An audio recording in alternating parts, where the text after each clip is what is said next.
खुलुमबाय आं SMainao Basumatari गिबियावनो बर' रादाब नायगिरि नोंथांमोनखौ आंनि चेनेलाव बरायहरबाय लोगोसे गोजोन फुंबिलिनि गाहाम हामलायथि बावहरबाय नोंथांमोननि थाखाय लानानै फैबाय आं गोदान मोनसे रादाब नोंथांमोना भिडिअखौ अननानै जोबजासिम नायलांदो। दिनैनि गिबि रादाबाव दङ आसामाव 2025 मायथाइनि फेब्रुवारियाव पन्चायत बिसायख'थिखौ खुंफुंगोन।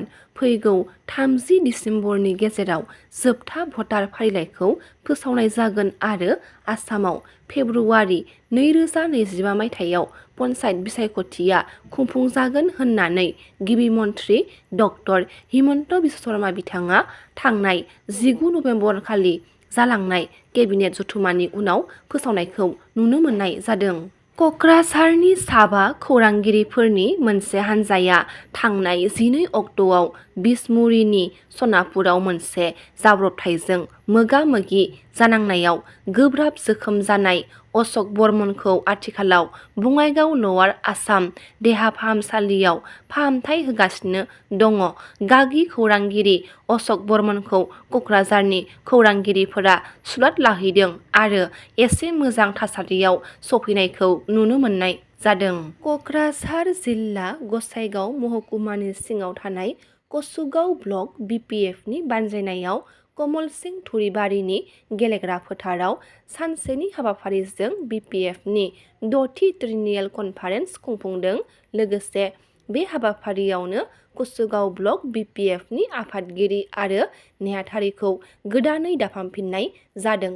मैयानि बे हाबाफारियावनो गाहाय आलासि महरै नुजाथिफैदोंमोन बिटिसिनि बारग' चिफ एबा मिरु बिपिएफनि गाहाय आफादगिरि हाग्रामा महिलारि बिथांजों लोगोसे सोनाब क'क्राझार जिल्लानि एमएलए रबिराम नार्जारि, एमसिएलए मृत्युन्जय नार्जारि आरो गोबां बिपिएफनि जिल्ला आरो ब्लक खोलोबनि दैदेनगिरिफोराबो बे हाबाफारियाव बाहागो लादोंमोन।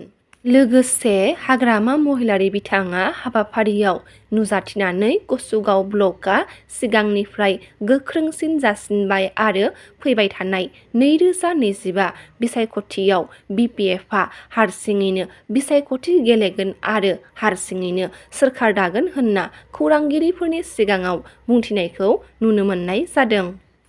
बिसानि गाहाय नेहाथारि गुरुप्रदीप बर' आरो जुरि बर्डनि दैदेनगिरि जोंदाव बड'सा बिथांमोना खौरां मेल लादों।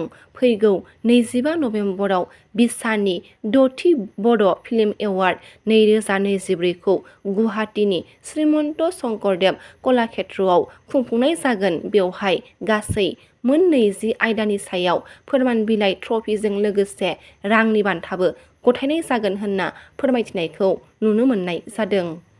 एक्स-एनडिएफबि वेलफेयार एस'सिएशननि फाइनेन्स ट्रेजारारि बड'लेण्डनि सायाव फिनजाथाइजों खौरां मेल खुंदों।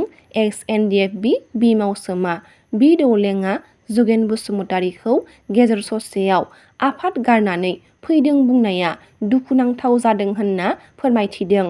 बड'लेण्डआ सासे थिकादार ना इउपिपिएलनि मेम्बार ना सासे एक्स-एनडिएफबि मार? बड'लेण्डआ खौरां मेलनि गेजेरजों बारग' एनडिएफबिफोरनि मोननो गोनां 4 लाख रां आरो मुंख्लं नखरफोरनि 5 लाख रां मोननो गोनांखौ मोनजोब्बाय बुंनाया गोरोन्थि जादों होननानै बुंथिनायखौ नुनो मोननाय जादों।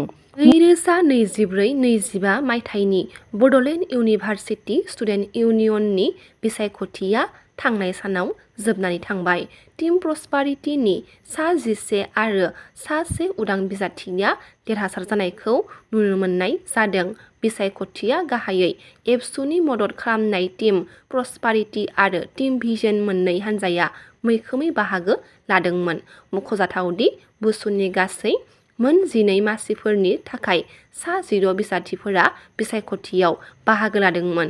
बेनिनो टीम प्रस्पारिटीनिफ्राय सा 10, टीम भिजननिफ्राय सा 6 आरो उदां बिजाथि सा 2 बिजाथिफोरा बिसायख'थियाव बाहागो लादोंमोन। बिसायख'थियाव एबसुनि मदद खालामनाय टीम प्रस्पारिटीनिफ्राय मोन 10 मासियाव आरो उदां बिजाथि सासे देरहासार जानो हायो। तिनसुकियानि सुकानफुख्रियाव डाम्पार गारि सिङाव थानानै थाव सिखाव खालामबाय थानाय समावनो बेरफ्रुनानै सासे सुबुंनि जिउ खहा जानायखौ मिथिनो मोननाय जादों। थाव खावनो थाखाय डाम्पार गारियाव चेम्बार बानायबाय थानाय समावनो बे जाथाया जायो होनना मिथिनो मोननाय जादों। गेस सिलिन्डार बेरफ्रुनानै जायगायावनो आकबर आली मुंनि सासे सुबुङा जिउ खहा जायो आरो सानै सुबुङा गाज्रि जोखोम जानायखौ मिथिनो मोननाय जादों। सेरफांगुरिनि खावसि सान्थिफुर गेलेग्रा फोथाराव दुलाराय गुदि बाथौ आफादनि जानो गोनां 33थि बोसोरारि जथुम्मा खुंनो थाखाय रिसेपसन कमिटिनि मावखुलिखौ मैया बेखेवना होयो मानव सेवा मिशन NGOनि आफादगिरि बिरखां बर' बिथाङा रामफरबिल आन्सलिक दुलाराय गुदि बाथौ आफादनि बानजायनायाव फैगौ डिसेम्बरनि 14 आरो 15 अक्ट'आव साननैनि हाबाफारि लाना रामफरबिल दुलाराय गुदि बाथौ आफादनि 33थि बोसोर जथुम्मा खुंगोन। बेनिखायनो बाथौ आफादनि जानो गोनां 33थि बोसोरारि जथुम्मानि रिसेपसन कमिटिखौ बानायनाय जायो। रादाबा एसेनोसै। गाबोन फिन गोदान रादाब लानानै लोगो मोनगोन। नोंथांमोना भिडिअखौ जोबजासिम नायबायब्ला अन्नानै लाइक, शेयार, कमेन्ट लोगोसे साबस्क्राइब खालामनानै होदो।